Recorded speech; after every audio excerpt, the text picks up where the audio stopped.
신경득 시인의 나는이라는 시가 있습니다. 그 시의 내용이 이렇습니다. 나는 망치보다는 못이 되고 싶다. 얻어맞으면 맞을수록 깊게 깊게 박혀 어둠 속에 숨어서 짧게 또는 길게 받쳐주는 힘이 되고 싶어. 한 개 못이 되어 덜어는 걸려주는 힘이거나 버티어주는 힘이 되고 싶다. 나는 망치보다 못이 되고 싶다라는 거예요. 여러분, 못은 항상 망치에게 얻어맞습니다. 그리고 맞아야만 못의 역할을 하죠. 그래서 깊이 깊이 박히게 되어집니다. 그 박혀진 힘으로 버텨주고 견뎌주게 하는 것이 못입니다. 반면에 망치는 날마다 내려칩니다. 군림하죠. 때리면서 내리칠 때마다 희열을 느끼고 통쾌함을 느낍니다. 망치는 힘의 상징이라면 못은 섬김의 상징이라고 할 수 있을 것 같다라는 생각이 듭니다. 많은 사람들이 망치가 되기를 원합니다. 내려치는 그런 힘이 있기를 원하죠. 그러나 진짜 능력은 버텨주는 힘이 있는 못이라는 사실을 우리가 생각해 보아야 합니다. 받쳐주고 버텨주는 못이 사실은 위대한 역사를 만들어 가는 것이죠. 오늘 우리의 삶 속에서도 힘의, 성공의, 잣대에 우리의 삶의 기준을 두는 것이 아니라 예수님처럼 섬김과 낮아짐, 희생에 우리의 삶의 기준을 두어야 할 것입니다. 오늘 본문의 말씀은 우리가 예수님의 희생, 섬김에 대해서 이야기할 때마다 빠지지 않고 나오는 본문의 말씀이 오늘 본문의 말씀일 것입니다. 오늘 본문의 말씀을 우리가 좀 더 이해하려면 오늘 본문 전에 있는 요한복음 11장 말씀을 좀 우리가 알고 있으면 더 깊이 이해할 수 있을 것 같습니다. 11장에는 어떤 내용이 나오는가 하면 우리가 잘 아는 나사로 사건이 기록되어져 있습니다. 예수님께서 예루살렘에 입성하기 전에 죽었던 나사로를 다시 살리는 놀라운 역사가 있게 되어지죠. 예수님의 이 오병이어 사건 이후로 수많은 사람들이 예수님에게 환호하고 열광하고 예수님을 따르기 시작합니다. 그 정점이 나사로 사건이었습니다. 죽었던 나사로가 살아나는 이 사건을 보고 많은 사람들이 예수님을 따르고 예수님을 열광하기 시작했습니다. 놀라운 기적이죠. 죽었던 사람이 살아났으니까. 그 이후에 예수님께서 예루살렘에 입성을 하거든요. 예루살렘에 입성할 때 사람들이 어떻게 했나요? 환호하며 열광했습니다. 호산나 호산나 다윗의 자손이여 이스라엘의 왕이라고 예수님을 그렇게 축켜 세우며 많은 사람들이 환호하며 열광하며 예수님의 예루살렘 입성을 기뻐하였습니다. 또 우리가 생각해 볼 것이 있어요. 그런데 그렇게 환호하며 열광했던 예루살렘의 사람들이 어떻게 됐죠? 일주일 만에 예수님을 십자가에 못 박으라, 예수님을 십자가에 못 박으라 폭도들이 되어져서 예수님을 십자가에 못 박게 합니다. 도대체 이 일주일 안에 어떤 일이 있었길래 예수님이 우리의 왕이 되어주고 우리의 임금이 되어주십시오 그렇게 환호했던 그 사람들이 갑자기 예수님을 십자가에 못 박으라 그렇게 이야기했을까요?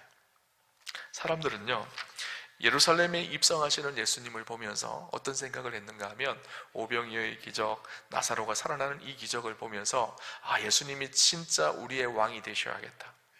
정치적인 것과 연결을 시킨 거예요. 지금 로마의 압제 속에, 고통 속에 있는 우리를 해방할 수 있는 다윗 왕과 같은, 솔로몬 왕과 같은 그런 왕으로 우리로 오셔서 저 로마로부터 해방시켜 주실 그런 힘의, 능력의, 성공의 상징의 모습이 예수님의 모습이라고 그들은 생각을 했던 것이죠. 그런데 예수님이 예루살렘에 입성하고 나서 나타내셨던 모습은 그런 성공이고 힘의 상징의 모습으로 나타나신 것이 아니라 너무나 연약한 모습, 희생의 모습, 이런 모습으로 보여지는 거예요. 그러니까 예수님에 대해서 실망함이 이들이 확 밀려온 것이죠.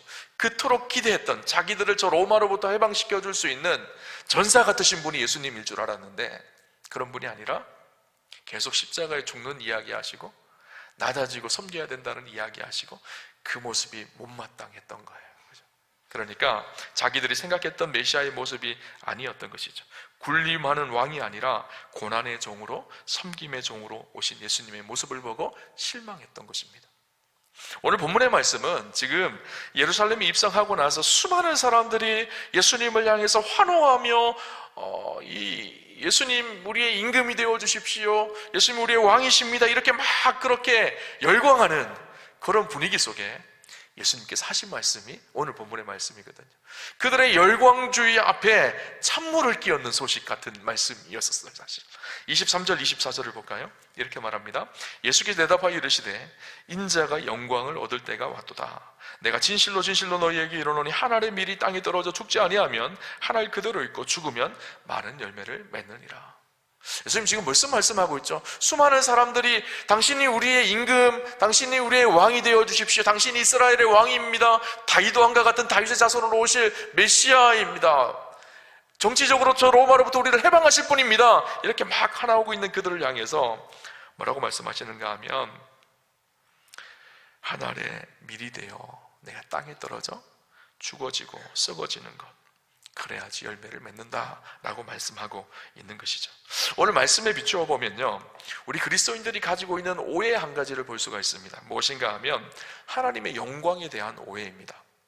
예수님께서 예루살렘에서 뭐라고 말씀하셨는가 하면 23절에 예수께 대답하여 이르시되 인자가 영광을 얻을 때가 왔도다. 사람들이 지금 예수님을 막 띄워주고 있거든요. 예수님에게 환호하고 있거든요. 근데 그 예수님께서 내가 영광을 받을 때가 왔다 이렇게 말씀하세요. 사람들의 생각 속에 예수님이 이제는 이스라엘의 왕이 되시겠구나, 이렇게 사람들에게 받을 영광을 생각하고 있지만 예수님이 말씀하시는 영광은 그렇게 세상적인 성공의 영광이 아니라 어떤 영광이었죠? 한 알의 밀알이 땅에 떨어지는 영광, 썩어지는 영광, 섬김의 영광을 말합니다.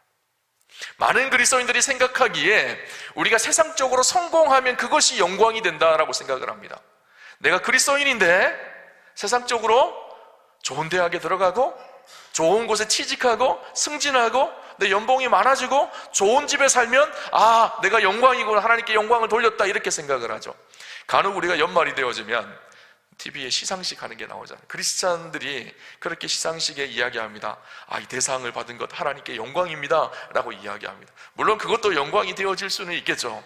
근데 성경에서 말하는 영광은요, 내가 높아지는 것이 영광이라고 절대 이야기하지 않습니다. 주님이 영광을 받으실 때가 왔다라는 표현, 이 표현은요, 이제는 십자가를 지실 때가 왔다라는 표현이에요. 내가 밀알이 되어서 썩어질 때, 낮아질 때, 섬김의 자리로 내려갈 때, 그것이 하나님께 영광이라는 거예요. 여러분에게 하나님의 영광은 무엇인가요? 우리의 자녀들이 잘 되면 하나님께 영광인가요? 세상적으로 성공하면 하나님께 영광인가요? 성경은요, 그것을 영광이라고 이야기하지 않고 우리가 낮아질 때, 겸손히 섬길 때, 섬김의 자리로 예수님처럼 십자가를 지고 가는 그 삶을 살 때, 그것이 영광이라는 거예요.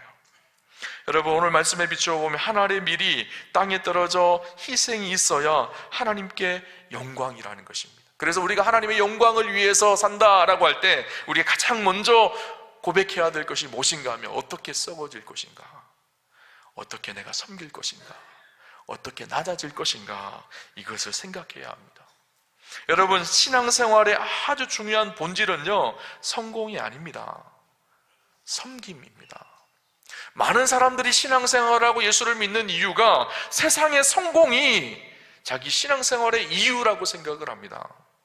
그런데 진짜 우리 신앙생활의 이유는 예수님을 뒤따르며 섬김의 자리로 내려가는 것, 그것이 진짜 신앙생활의 목표이고 이유라는 거예요.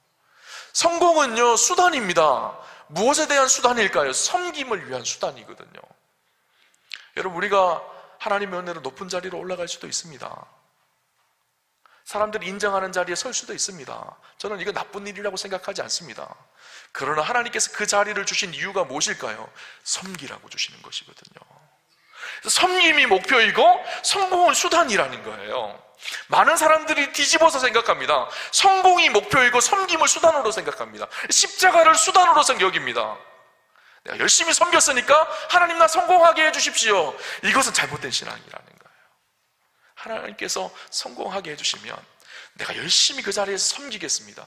내가 섬김의 자리에 들어가겠습니다. 그래서 성공은요, 있을 수도 있고 없을 수도 있어요. 이것이 중요한 것이 아니라 내가 그 자리에서 충성스럽게 주를 위해 섬기는 것, 하나님 나라를 섬기는 것, 연약한 자들을 섬기는 것, 섬김의 자리로 들어가는 것, 이것이 신앙의 목표입니다. 그것이 하나님을 영화롭게 하는 일이라는 것을 오늘 성경은 우리에게 이야기하고 있는 것이죠.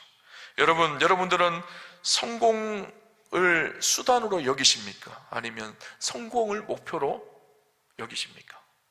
많은 사람들이요, 예수 믿으면서 성공을 목표로 여기고 섬김을 수단으로 여깁니다. 이 오류에 가장 빠지기 쉬운 사람이 누군가 하면요, 저 같은 목사들이에요. 목사들은요, 늘 섬기거든요. 교회를 섬기고 성도들을 섬기고 주님의 나라를 섬긴다고 이야기합니다.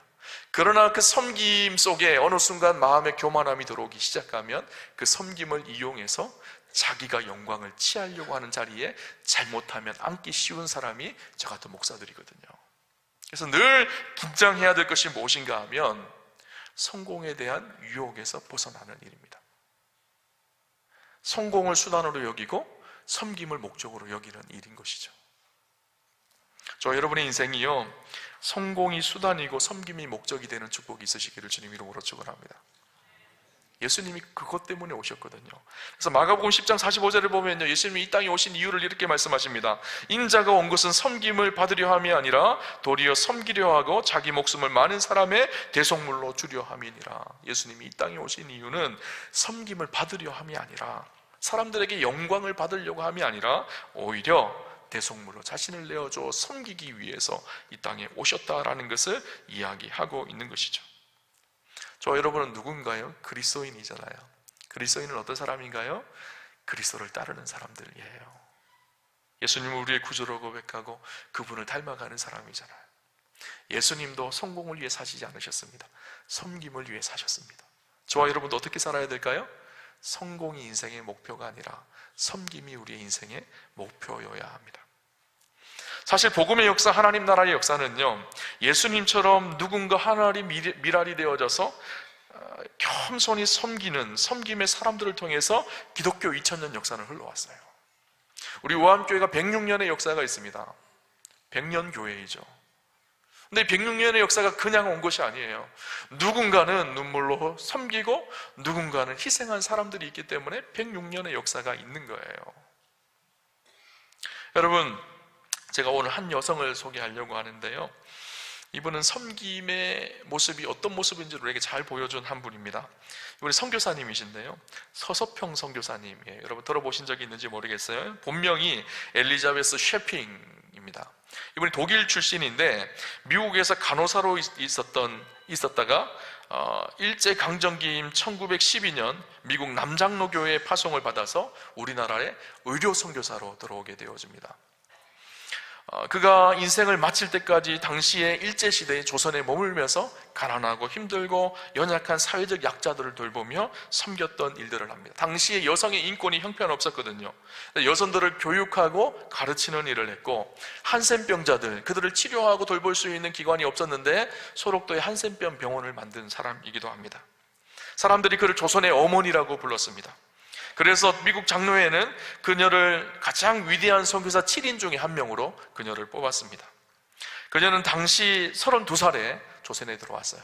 처녀의 몸으로 들어와서 당시 고아들 14명을 입양해서 자기의 아들로 키웁니다. 자기가 지금까지 모아했던 전 재산을 다 바쳐서 광주의 이일학교라고 여성들을 위한 신학 교육기관을 만듭니다. 그 신학교가 지금의 전주에 있는 한일장신대학교의 전신이죠.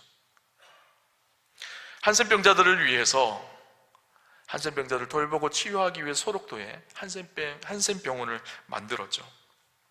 그러니까 22년 동안 조선에 머물면서 가난하고 연약한 자들을 돕고 섬기며 사역합니다. 마지막 죽음 앞에 영양실조로 죽거든요. 근데 죽음 앞에 자기가 남긴 것이요, 자기가 입고 있던 옷 몇 벌과 반쪽짜리 담요였었어요. 왜 반쪽짜리였던가 하면 자기 집 앞에 있는 노숙자가 추운 날 벌벌 떨고 있는 거예요. 자기가 죽을 게 없으니까 자기의 담요를 잘라서 그 노숙자에게 주고 자기는 반쪽짜리 담요를 듣고 잤습니다. 한센병자들의 어머니, 조선의 어머니로 그렇게 자기를 희생하며 섬기며 살았죠. 자기가 죽고 난 이후에 자기의 시신을 세브란스 의대에 기증하여서 환자들을 위해서 쓰임받게 했죠. 그가 죽고 난 이후에 광주 시민사회장으로 10일 동안 장례식을 치릅니다. 가난하고 어려운 사람들이 돈을 모아서 그의 장례식 비용을 댑니다. 많은 사람들이 그곳에 와서 어머니 어머니 하며 눈물로 눈물바다를 이루었습니다. 그가 죽고 난 이후에 그의 유품을 정리하는데 그의 침실 앞에 작은 페이퍼 하나가 붙어 있었어요. 페이퍼는 그 여인의 인생의 좌우명이었는데 이것이었습니다. Not success but service. 무슨 말일까요? 성공이 아니라 섬김입니다. 성공이 아니라 섬김입니다. 세상적인 성공이 인생의 목적이 아니라 예수님처럼 섬기는 것이 인생의 목적입니다. 여러분, 성공과 섬김을 본다면요, 여러분은 무엇을 선택할까요? 많은 사람 당연히 성공을 선택하는 것이 세상적인 방법입니다. 그런데 그리스도인들은 성공과 섬김 앞에서 성공을 선택하는 사람들이 아니라 섬김을 선택하는 사람들이 그리스도인들이죠. 성공은 수단인 거예요. 섬김이 진짜 목적인 것이죠. 성공을 수단으로 여겼던 한 사람의 이야기가 또 있습니다. 제가 좀 한 명을 또 소개하려고 하는데요. 여러분, 미국의 지미 카터 대통령을 아시는지 모르겠어요. 지미 카터 대통령이, 원래 이분은요, 미국의 아버지가 땅콩을 기르는 농부였었어요. 농부의 아들로 태어나서 자랐습니다. 그리고 그곳에서 어렸을 때부터 예수님을 만나서 아주 신앙이 좋은 분이었어요. 1977년에 미국의 대통령이 되어지죠. 대통령을 퇴임한 이후에 그의 삶은 훨씬 더 아름다웠습니다. 자기의 고향이었던 시골로 돌아가서 자기가 섬겼던 그 교회를 다니며 주일학교 교사로 나머지 평생 인생을 삽니다. 그럼 미국의 대통령, 백악관의 주인이었던 그가 퇴임 이후에 가장 중요하게 여겼던 일이 자기가 섬겼던 시골 작은 교회에서 교회학교 교사로 살아가는 일이었어요. 그 교회에 많은 사람들이 와서 지미 카터 대통령이 어떻게 교회학교 아이들을 섬기는지를 보기 위해서 매주일마다 사람들이 넘쳐났다고 합니다. 그리고 헤비탓, 여러분 아시는지 모르겠어요. 세계에 집이 없는 가난한 사람들을 위해서 집을 지어주는 헤비탓 운동을 하기 시작합니다. 그래서 가난한 나라를 다니면서 집 지어주고 집을 세워주고 그렇게 하죠. 세계에 분쟁이 있는 곳마다 이 지미 카터 대통령이 가서 그곳에서 분쟁을 해결하는 평화의 사도의 사명을 감당하게 되어지죠. 사람들이 그렇게 이야기합니다. 대통령 퇴임 후에 가장 빛난 인생을 산 사람, 그가 바로 지미 카터였다. 많은 사람들은 대통령이 되어서 백악관의 주인이 되는 것, 이것을 인생의 목표로 살았지만 그것은 그의 인생 속의 수단이었던 거예요. 그래서 타임지에 보면요, 그를 이렇게 평가합니다. 백악관을 디딤돌로 사용했던 유일한 대통령. 백악관이 디딤돌이었던 거예요. 섬김을 위한 디딤돌이었던 거예요. 백악관이 수단이었다는 거예요. 미국의 대통령이 되는 것이 수단이었다라는 거예요. 그래서 평생을 주를 위해 하나님을 섬기며 가난하고 연약한 자들을 섬기며 복음에 영향력을 미치는 삶을 살았다라고 그를 평가하죠. 여러분, 섬기다 보면요, 힘들 때가 있습니다. 오해받을 때가 있습니다. 아무도 인정해주지 않을 때가 있습니다. 처음에는 순수한 마음으로 섬기겠다고 뛰어들었는데 막상 섬김의 자리에 들어가 보니까 힘들거든요. 지치거든요. 사람들은 인정해주지 않는 것 같거든요. 여러분, 교회에서 그래서 가장 무서운 귀신이요, 섭섭 귀신이래요. 섭섭한 거예요. 내가 이렇게 수고하는데, 이렇게 열심히 하는데 왜 나를 인정해주지 않느냐는 거예요. 목사가 제일 힘들 때가 언젠가 하면요, 무심코 칭찬하지 않고 지나갔을 때, 그러면 나중에 이상한 말이 돌아서 들어옵니다. 여러분, 왜 우리가 섭섭한 마음이 들까요? 성공이 목적이기 때문이에요. 인정받는 것이 목적이기 때문이에요. 사실 성공은요, 수단이라고 말씀드렸죠. 진짜 목적은요, 섬김 자체가 목적인 거예요. 섬김 자체가 목적이 되어지면 인정받을 수도 있고 인정받지 않을 수도 있습니다. 그것이 중요한 것이 아닌 거예요. 기꺼이 낮아지고 희생할 수가 있다라는 거예요. 여러분, 그래서 우리가 기억할 것이 있어요. 섬김의 자리에 들어가면 반드시 희생이 있다라는 사실을 기억해야 합니다. 그래서 오늘 성경을 보면 24절에 이렇게 말하죠. 내가 진실로 진실로 너희에게 이르노니 한 알의 밀이 땅에 떨어져 죽지 아니하면 한 알 그대로 있고 죽으면 많은 열매를 맺느니라. 한 알의 밀이 두 가지 중요한 단어가 나옵니다. 떨어져야 된다라는 거예요. 그리고 죽어야 된다라는 거예요. 예수님 당신의 삶을 이야기하고 있어요. 예수님은 어떻게 하셨죠? 떨어지셨어요. 어디서 떨어지셨죠? 하늘에서 떨어졌었어요.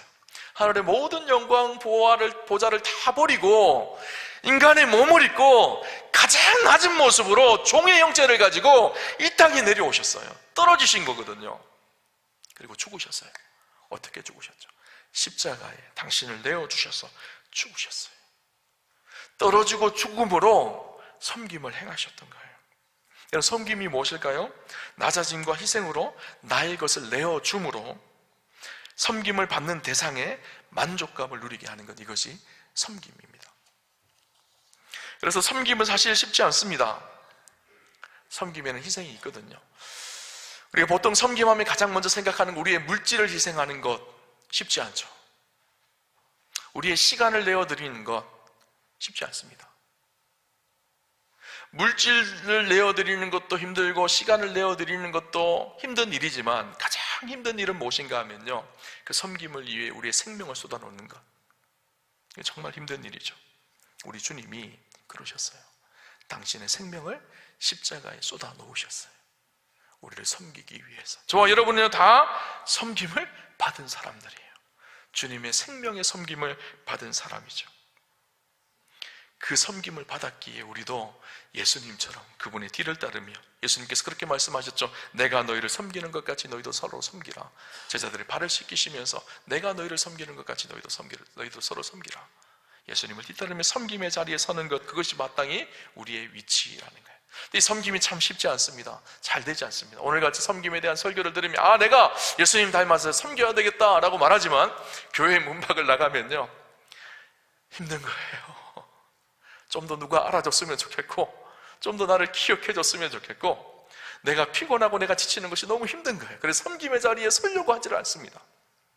여러분, 섬김은요, 제가 보니까 그냥 되는 것이 아니에요. 그래서 섬김의 훈련이 필요합니다. 작은 부분부터 자기를 내려놓고 희생하는 훈련의 과정이 있을 때 나의 생명까지도 내어놓을 수 있는 결단이 생기게 되어주는 것이죠. 여러분, 여러분 운동 좋아하시는지 모르겠어요. 제가 중고등학생 때 참 좋아했던 운동이 있어요. 농구를 열심히 했었거든요. 제가 중고등학교 다닐 때는 농구가 붐이 막 일었어요. 그래서 저는요, 딱 제 기억 속에 중고등학생 때 3군데만 다녔던 것 같아요. 학교, 교회, 농구장. 그래서 열심히 농구하러 다녔습니다. 여러분, 믿기실지 안 믿기실지 모르겠지만 제가 제법 잘했어요.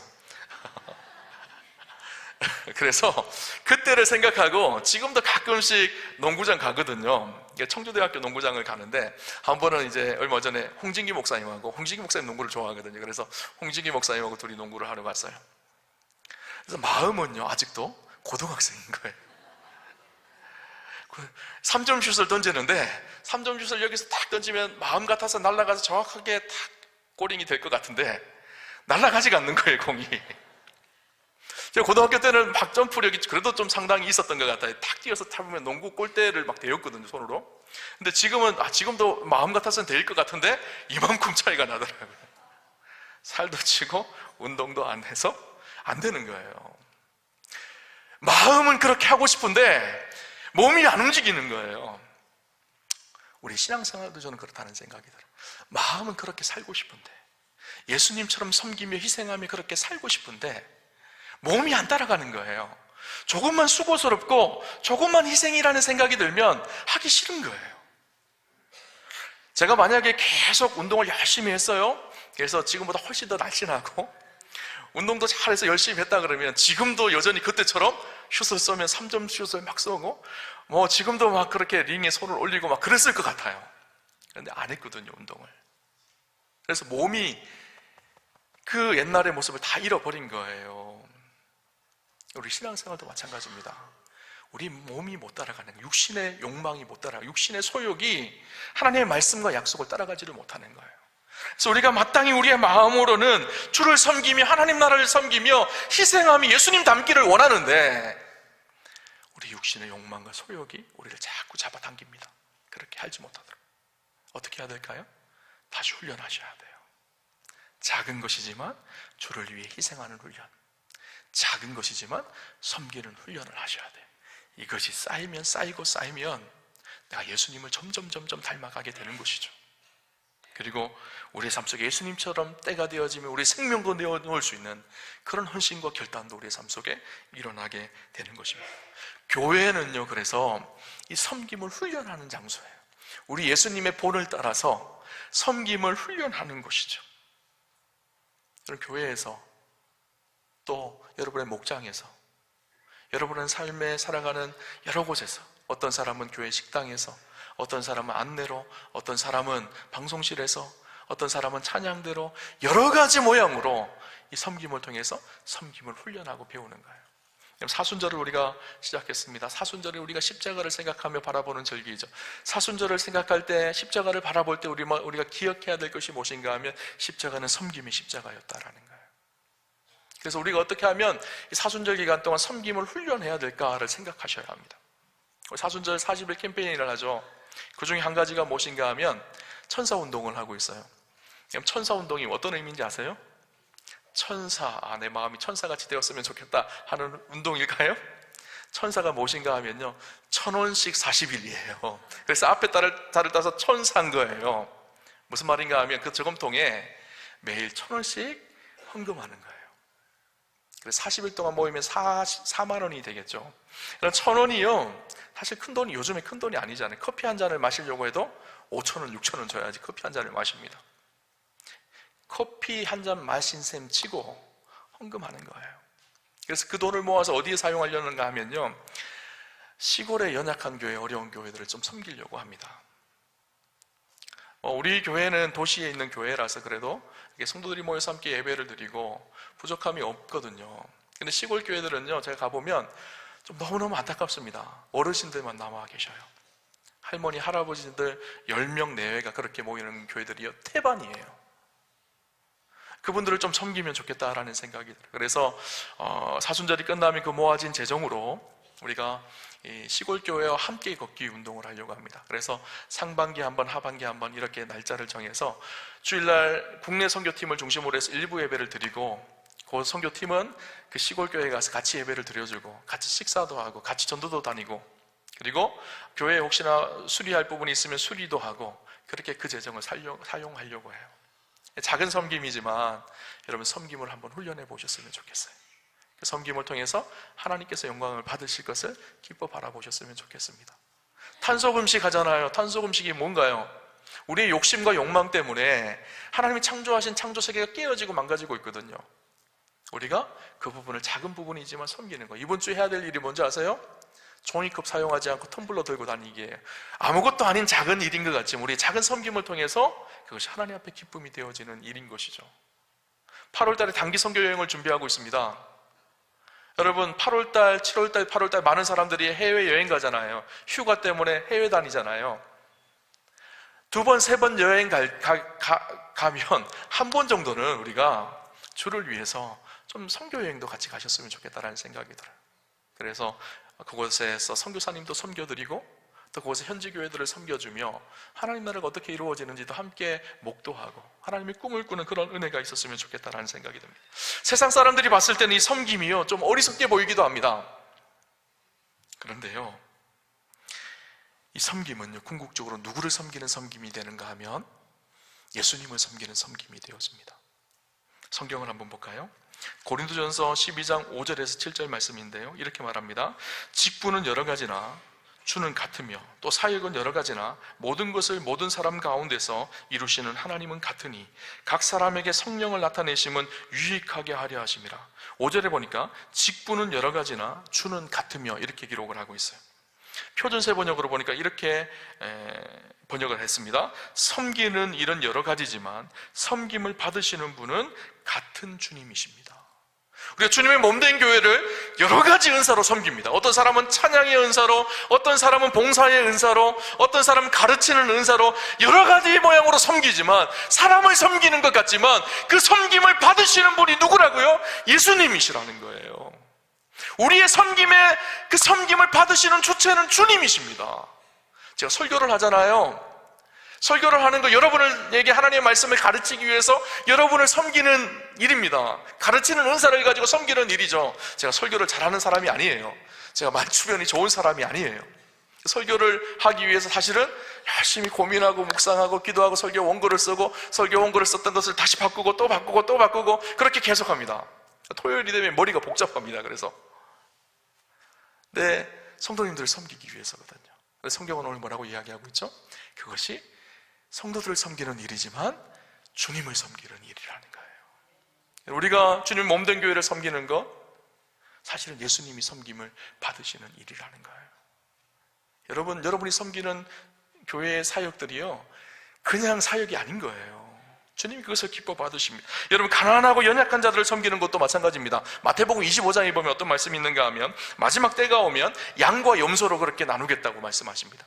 양은 오른편에, 염소는 왼편에. 근데 오른편에 있는 양과 같은 성도들에게는 뭐라고 말씀하시는가 하면 25장 34절에 이렇게 말합니다. 그때 임금이 그 오른편에 있는 자들에게 이르시되 내 아버지께 복받을 자들이여 나와 창세로부터 너희를 위하여 예비된 나라를 상속받으라. 그 임금이 그렇게 말씀하신다는 거예요. 너희가 하나님 나라를, 그 예비된 나라를 상속으로 받으라. 그래서 아니, 우리가 왜 그 나라를 상속으로 받습니까? 라고 물으니까 이렇게 얘기합니다. 내가 추릴 때에 먹을 것을 주었고 목마를 때에 마시게 하였고 나그네 되었을 때 영접하였고 헐벗었을 때 옷을 입혔고 병들었을 때 돌보았고 옥에 갇혔을 때 와서 나를 보았느니라. 그렇게 말씀합니다. 아니, 우리가 그렇게 한 적이 없는데요 주님. 이렇게 얘기하니까 뭐라 그러시죠? 40절에 이렇게 말합니다. 임금이 대답하여 이르시되 내가 진실로 너희에게 이르노니 너희가 여기 내 형제 중에 지극히 작은 자 하나에게 한 것이 곧 내게 한 것이라.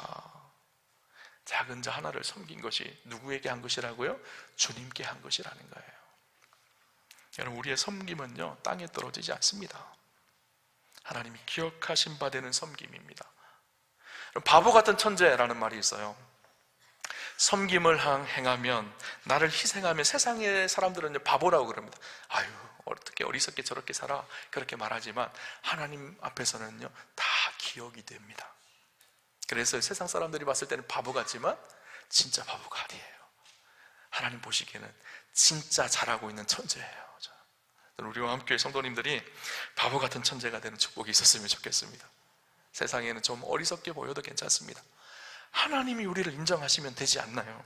그래서 오늘 본문 26절에는 이렇게 말합니다. 사람이 나를 섬기려면 나를 따르라. 나 있는 곳에 나를 섬기는 자도 거기 있으리니 사람이 나를 섬기면 내 아버지께서 그를 귀히 여기시니라. 하나님 앞에 우리가 섬김을 하면 하나님께서 그것을 귀하게 여기신다라는 거예요.